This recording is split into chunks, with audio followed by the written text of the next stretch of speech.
Hello and welcome to Your Local Note. This is RJ, and we're going to be hanging out with Emma Cullen. And we have a very talented young lady.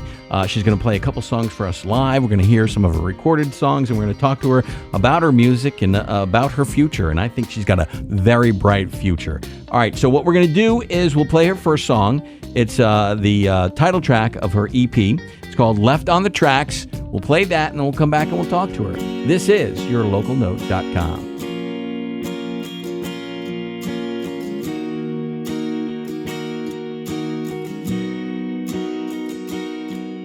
If you tell me you love me, then why are you gone?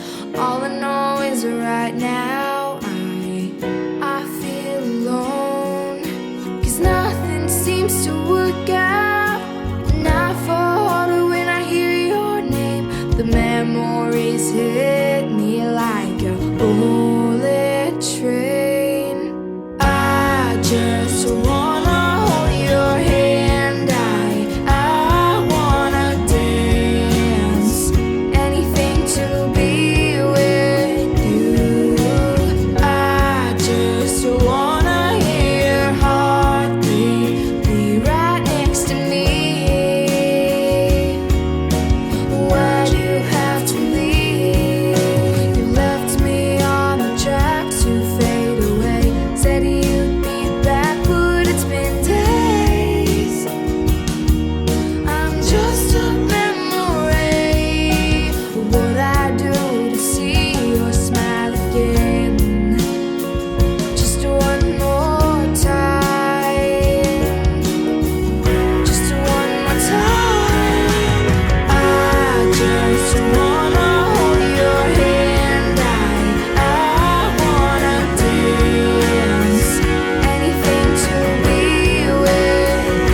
The song is called Left on the Tracks, and that is Emma Cullen, singer-songwriter, joining us here on YourLocalNote.com. It's from the EP, Left on the Tracks. Emma, welcome. Welcome. Thank you. How are you doing? I'm doing pretty good. We're How are you? We're good. We're very happy that you're joining us, and you sounded great on the first song that we played tonight. And so let's talk about that song, Left on the Tracks. You wrote that, obviously. Yep. What is this about? Well, this was probably like the end of 7th grade. Boyfriend, I guess, broke up with me, and I wrote a song about him. 7th grade, middle school love. Okay. So it was pretty much, yeah. All right. Does he know you wrote the song? About him? Is he aware of that? I'm not sure. And this song helped you. You were able to win something with this song, right? Or Yeah. get qualified for something? Yeah, it got me into the PHL Live competition for pop, and that kind of just... Nice. Okay, maybe you should not say his name, because he'll be looking for, for a little bit of residuals.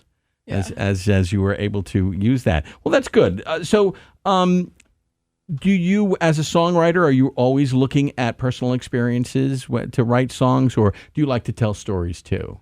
I think so far I've mostly written about personal experiences, but at the same time, when I was younger and taking a lot of inspiration from artists like Taylor Swift, I would just write like love stories and kind of just blow up my crushes. But now I'm trying to write more about just like my views on life and certain things that go on in my life. Okay, and this is going to be very interesting, and this is one of the things we try to emphasize here with this website. We want to see the artist develop because with music, it is something that you're always, as a songwriter, as a musician, as a singer, you're always getting better because you're playing all the time, you're writing all the time, and that's how you get better.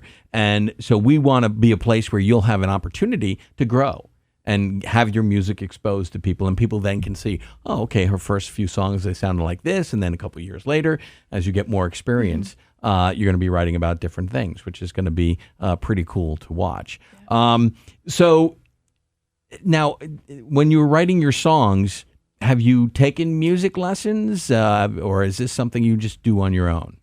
Well, I started taking guitar lessons around the age of 9, and about a year later, I started writing, singing, just really inspired, of course, by Taylor Swift. Yes, her ways. Understand. And so you just started writing stuff down. And who noticed first that you were putting some stuff down that sounded pretty good? I'm gonna have to give that to my guitar teacher who originally taught me how to play guitar. He really supported me in continuing writing and doing my own stuff. So okay, now you're looking to develop a style because you recorded this song, Left on the Tracks, and it sounds, and we talked about this off the air, it sounds, you sound a lot like Taylor Swift. But that was sort of done on purpose by the person who was recording this song for you? I think it's just the way I was taking like a lot of inspiration from her at that time. So when I went into the studio, I was like, oh, well, I really love Taylor Swift's like earlier music. So that's kind of what they were helping me go for. So. Right. Yeah. Okay. So now you want to explore and expand. Yes. Is there anybody else you're looking at as far as influences, or are you just going to try different things? Well, my last song, The Truth, my latest release, I would say I got a lot of inspiration from Lorde. Okay. Just like experimenting with different beats and doing something a little bit different. And I still think her music is incredible and really good. So are you having fun experimenting with different things? Yeah, I am. The different styles? Yeah. Okay. Is there anything that has, besides Lorde, that has grabbed your attention and say, okay, I'm going to try this? Well, I think vocally, I really look up to Amy Winehouse. Okay. I just love everything that she's done, and I can right now I'm in like an Amy Winehouse phase, and I'm just obsessed and listening to everything by her. Okay. So you go through phases. Is it safe to say that you go? There's nothing wrong with that because you're learning as you go. So you're in the Amy Winehouse phase. Yes. Oh, very cool. A couple of albums, we're going to talk about the different phases. A couple of albums later, we'll talk about the different phases that Emma's gone through. All right, so why don't we do this? Because you're going to treat us to some live singing, and we're going to do a live first. So let's have you sing that, and then we'll talk about that song. All right, so we're hanging out here with Emma Cullen on yourlocalnote.com, and she's going to play live for us right now. And this song is a live, and this is a song that's not on any EP yet, but you just play it when you're live. You play that. All right, you're listening to yourlocalnote.com. Us, the reckless youth, the disappointing generation, with the spoiled brains. We will drink the scarlet poison as it comforts us with the moon and the stars above. Yeah, reminds us of our mistakes with the rising sun. We're said to be irrational, so rational we will be. We're packaged into crazies, so the crazies will run free. Hold the stolen rings on your fingers high. We are the wolves in the night.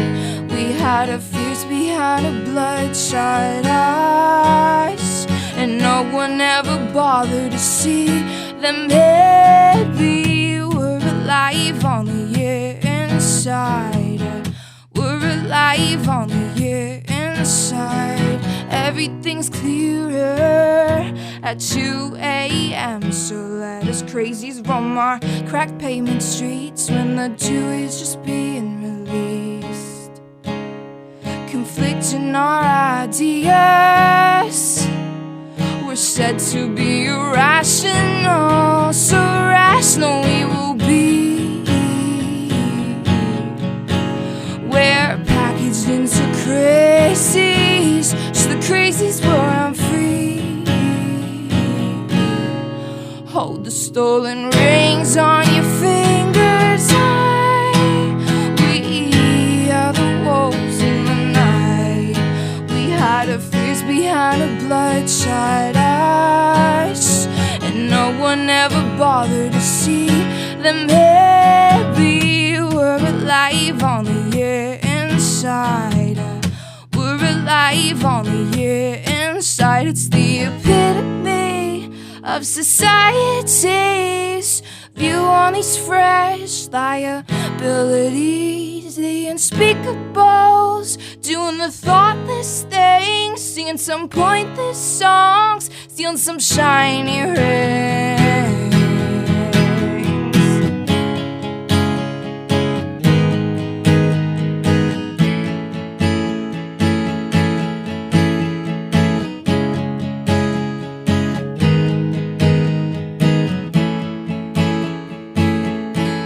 Hold the stolen rings on your fingers high. We are the wolves in the night. We hide our fears behind our bloodshot eyes, and no one ever bothered to see that maybe we're alive on the inside.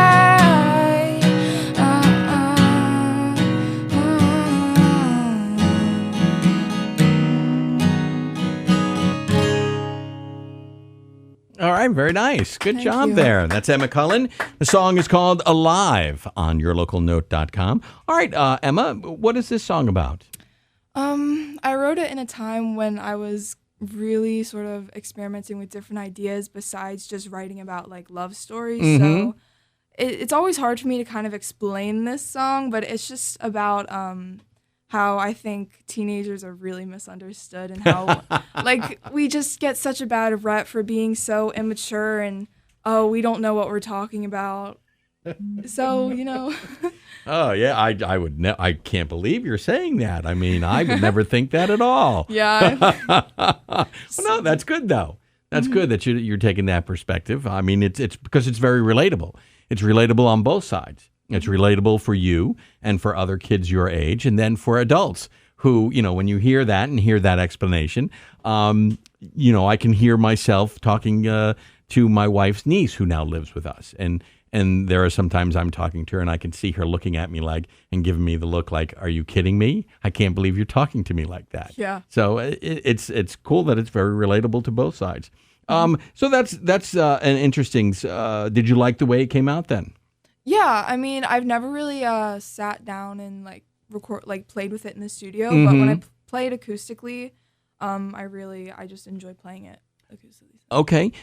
Now, speaking of studios, you've recorded how many songs? You've recorded an EP, but you said what? You have about 9 or 10 songs recorded now? Yeah, I think around there because I have a 6-song EP that was done in Nashville, and then I released a 2-song EP that was done locally at Forge Recording, and then I've released, I think, one more single and then another single. So Okay. It's like, all right. not good at math. So you're getting teenager. No, I'm kidding. So the experience between Nashville, which is an amazing place, Yeah. especially for musicians, and then to get it recorded at different places. I mean, what's the difference between, say, like, for example, you recorded in Nashville, now you come back home and you're recording in Forge Studio. Now, I'm not looking for you to compare as far as which is better. I'm not asking you that. But what differences did you see, and what did you learn between the two experiences? Well, I think when I recorded in Nashville, I was young. I was like 12, 13 years old. So I basically just went into a studio, and it was all of these backing musicians, and I played my little songs like once or twice, and after playing them once or twice, all the musicians like knew what to do, and they knew exactly what they were going to do with the song. So Right. they just had it in an instant, and it was just like decided what my song was going to be like, which Right. I mean, I wasn't really going to step in and try to be like, oh, I think we should change that, because I was like young and It had to what be, do I know? It had to be a pretty overwhelming experience Yeah, for I you. was so nervous. But it's good to look back on. Yeah. It's interesting. You mentioned the studio musicians, and I know in Nashville you have a lot of talented musicians. But on Netflix, I've seen a couple of documentaries. One on the Wrecking Crew, which was based out in Los Angeles, and they recorded a ton of music in the late 50s, 60s, and into the 70s, and it was all the same studio musicians and bands like the Beach Boys, and there were a couple other bands that would come in thinking they were going to play, and the record producer said, no, these guys are great, you're just going to sit back, and it aggravated some of them. Then also Muscle Shoals, Alabama, there's two studios down there that were very influential, again, in the 60s and 70s, and it was just a handful of musicians. Yeah. And so for me, it's been an education just watching those. So I'm sure it's been a great education. So then you go to Forge. Do you feel a little more confident after having that experience? I mean, I think so. I was able to play like my own guitar on some of my songs, so that was kind of nice to hear that and feel like I was contributing a little bit more.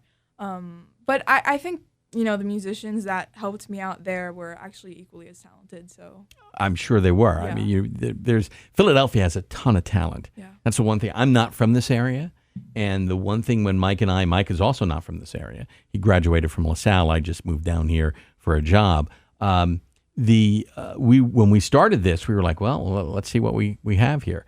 And we have been pleasantly surprised at the talent. I knew the history of Philadelphia and the surrounding area and the music. I understood it had a rich history. But even now, the talent that's out there is just phenomenal.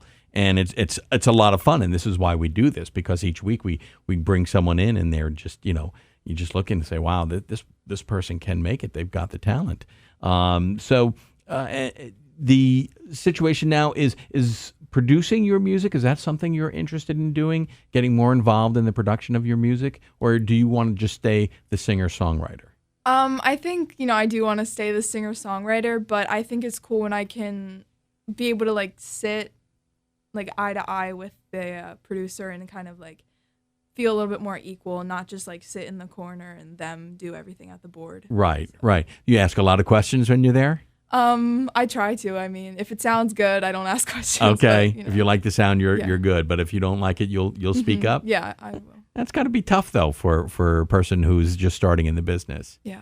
So where do you have to work up your nerve there, or are you getting more and more possessive of your music? I think it depends on who I'm working with. Like, I know we were talking about David Ivory, such a cool guy. So Yes. I feel comfortable, and he understands me, and I feel like I'm able to say if I like something, if I don't like something. Yeah, we had him in the studio here, and I felt like I went to class just in talking with him, and he just has so much knowledge. I can understand that, and we'd love to have him back, because I could have spoke to him for hours because of just the way he approaches it, and just his insights on what's going on in the music industry now. And it's because it's tough. Yeah. I mean, you've got a tough road. I mean, and I don't mean to be negative, but it's the reality is we're going through a transition, and this is going to be something that is going to be a big challenge for someone like yourself and all musicians, taking on the challenge of writing music, which is writing and recording, and performing, which is a full-time job in itself. But now you got to promote yourself, and that's something that not all artists are comfortable with. Yeah. But that's where technology can come in and help you a little bit.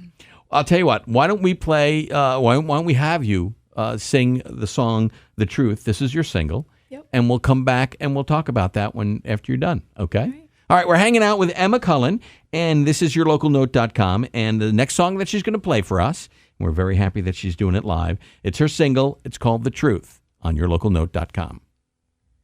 How worldly can you be? You've only been here for 14. You come from grasses that cut green. Have you ever seen a soul slip out of its body? I don't know, I'm really into philosophy.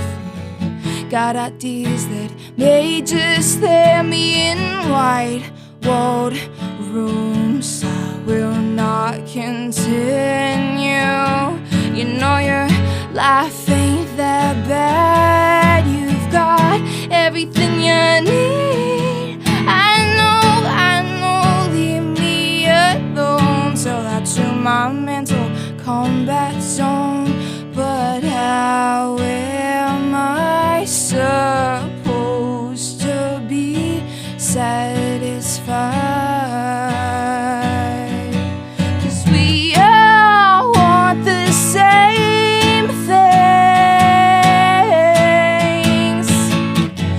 Many brains to all be sane. You think you're fine, you're not okay, I should say, just to maybe alright.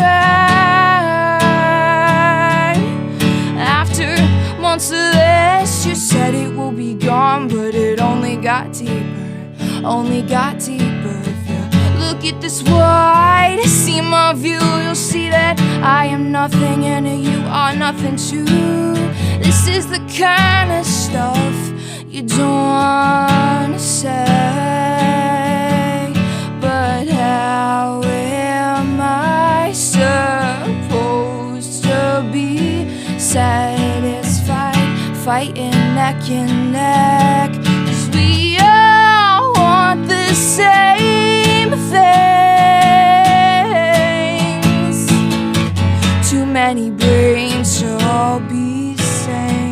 You think you're fine, you're not okay, I should say, just to maybe alright. Life ain't that bad, you got everything you need. In 20 years, this world will be down the drain. So enjoy this while you can. Life ain't that bad. Everything you need, you're worth more than you think. Tell that to 8 billion, 'cause we all want the same things. Too many brains to all be sane. You think you're fine, you're not okay, I should say, just to maybe.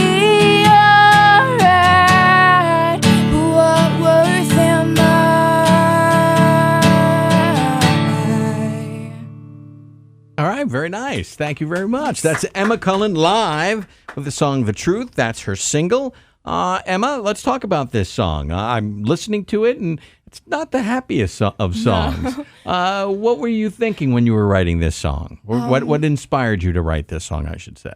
Well, I mean, I am a teenager, and I tend to be very negative about a lot of different things. Okay. So it was just sort of like a song about my negative outlook on the world at Okay. that moment. And it's just like, what even is the meaning of life? Like what? Okay. Like in 20 years, this could all just, the world could just explode. The oceans are dying. Like it was one of those. One of those days. Yeah. Did this now? When you write, does this take you a long time to write? Do you sit down and you can write a song in one sitting, or do you have to go back and work on songs constantly? How does that work for you? I find that it's normally 2 sittings. Like I'll get like the first half done, or I'll get the chorus or like the first verse, and then by like the second time, I'm able to. Okay, get it down, and you're good with it. Do you, besides the producers you've worked with, are there other musicians that you sort of bounce ideas off of, or just say, hey, what do you think of this? To be honest, I really haven't. I can't think of anyone that I've really like worked with. Okay. Like to write music with, or just I mean, like I've met some really cool musicians, Right, but right. not sat down and like worked on a song Okay. with them. All right. Very cool. Are you planning on going to college and music and stuff like that, or is this something you're still not decided on? I hate thinking about college just because like I just really wanted to pursue music. And I feel like if I go to college, it's just sort of like, okay, I'm gonna become like a real person and do real life things. And No, you don't. Take it from us. We were in college. You're not a real person in college. yeah. I mean, it's just like going to school for music. I'm not too sure about just because I mean, like in my own school, I don't take any music classes. I don't do chorus. I'm just not really into like, like that sort of structured class. Sure. Okay. All right. Well, college would be a different experience. That you could write about. It could be. Yeah. So, take it from two college grads. We had our experiences there. So, and it's some are good, some are not good. Yeah. But it's also there is plenty of material. Yeah. And it's also an opportunity to meet people from all different walks of life. Yeah. That's just something that you may want to think about. But that's cool though. I mean, follow your dream. Yeah. Okay. Are you playing it live anywhere soon? Right now I really don't have much in the lineup. Okay. Because like I've said, I'm kind of in like my own little like writing and Okay. just really in that like developing stage, and I'm kind of like shy about some of my new music, but I do want to start like looking into playing some of my new stuff. Just Okay. Do some open mic nights and things like that. I like doing those. Okay, that's good. So you're focusing on your writing. Are you thinking about then going back to Forge to record some more songs? Are you going to go someplace else, or what's your thoughts? Either Forge or maybe back with David Ivory. Okay. Yeah. So I've had good experiences with both. So and they have great reputation. So either way, I don't think you could go wrong with either studio, and that's very good that you have the opportunity to record with those guys. They do a great job. They've turned out a lot of great music. So good luck with that. Okay, I guess we're gonna wrap things up here. We're gonna play the recorded version of the song "Summer Song," and this is also off your EP, Left on the Tracks. And there were 6 songs on that EP. Only 2 songs on the Left on the Tracks EP. Oh, okay. That was your second EP then. All right. Just got to get this straight then. Your first EP, what was the name of it? It was just self-titled. Oh, it was just Emma Cullen. Okay. As you're developing, do you look back at your first EP and say, okay, maybe not as strong as you're going with your later songs? Yeah. Okay. Absolutely. I mean, even just like my close friends, they'll play my old music and they'll be like, "Oh my God, Emma!" And it's kind of like, "Oh, guys, turn it off," because it's just like when you're so into what you're doing right now and you look back on like old stuff that you wrote when you were like 12 years old, it's kind of embarrassing. I know it's not good to be embarrassed by your old music, but I kind of am sometimes. But it's part of your life. Yeah, it's a part of. And you look back and step. You were 12 or 13, so no big deal. Yeah. You just keep looking forward. All right, very cool. All right, so Summer Song. Let's talk about this. What is this song about? Obviously the summer, huh? Yeah. Okay, I'm pretty quick. See, that's what a college education does. Well, I wrote it in a winter just because I was missing summer, and I think the song is definitely a little bit more happy. You'll be able to hear and just sort of like carefree a little bit. So something that's not as heavy. typical for you. Yeah. Okay. Yeah, when I play it, it's kind of like a debriefing. Is that the word? Debriefing or just cathartic? No, okay, I'm missing. Forget about it. Cathartic. There we go. Yeah. Okay. Thank you very much.